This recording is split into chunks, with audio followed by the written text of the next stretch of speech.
Gaza पर अमेरिकी राष्ट्रपति डोनाल्ड ट्रंप ने जो बयान दिया है, उसको लेकर अब पूरी दुनिया में एक नई बहस छिड़ गई है। एक तरफ जहां इजराइल ट्रंप की हाँ में हाँ मिला रहा है, वहीं जॉर्डन, मिस्र और ईरान से लेकर कई अरब देशों ने ट्रंप की इस मांग को सिरे से खारिज कर दिया। दरअसल डोनाल्ड ट्रंप अपने उस बयान पर कायम हैं, जिसमें उन्होंने गाजा के पुनर्निर्माण के लिए गाजा की आबादी को जॉर्डन और मिस्र भेजने की बात कही थी।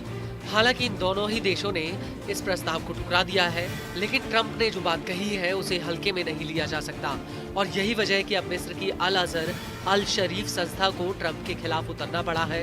दरअसल अल अजहर मिस्र की सबसे बड़ी इस्लामिक संस्था है और इसका हेडक्वार्टर केंद्रीय काहिरा में है। और ट्रंप के इस बयान को लेकर अल अजहर का कहना है कि गाजा एक अरब फिलिस्तीनी जमीन है और वो यही रहेगा।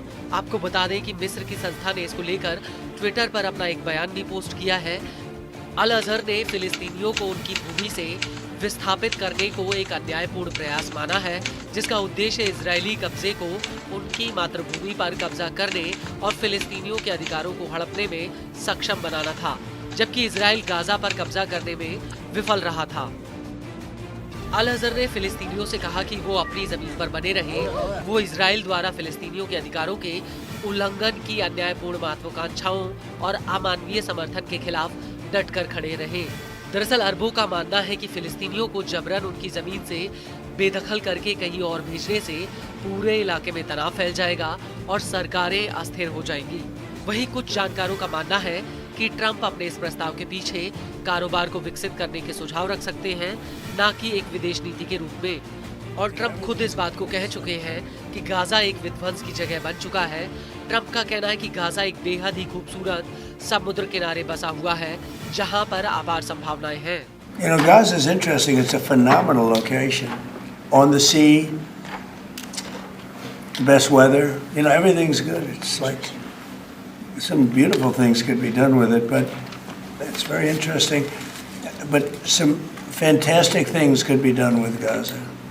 वहीं दूसरी तरफ जॉर्डन और मिस्र का साफ कहना है कि वो अब और फिलिस्तीनियों को लेकर अपने देश की स्थिरता को खतरे में नहीं डाल सकते।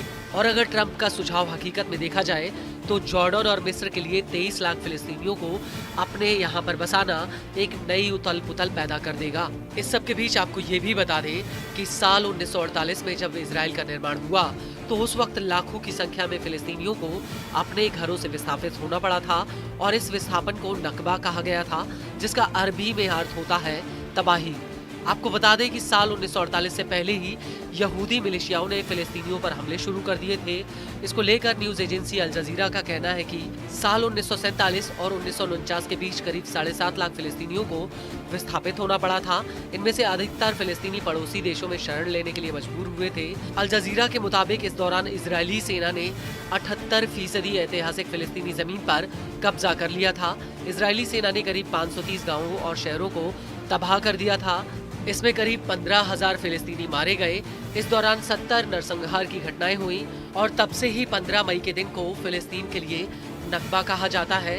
हकीकत में 15 मई तक कुल फिलिस्तीनी में से आधे पहले ही जबरन अपने देश से बाहर कर दिए गए थे। बताया जाता है कि 18वीं सदी में यूरोप और रूस में यहूदियों पर अत्याचार हो रहा था और तब से ही यहूदियों में अपना एक अलग देश बनाने की विचारधारा जागी थी।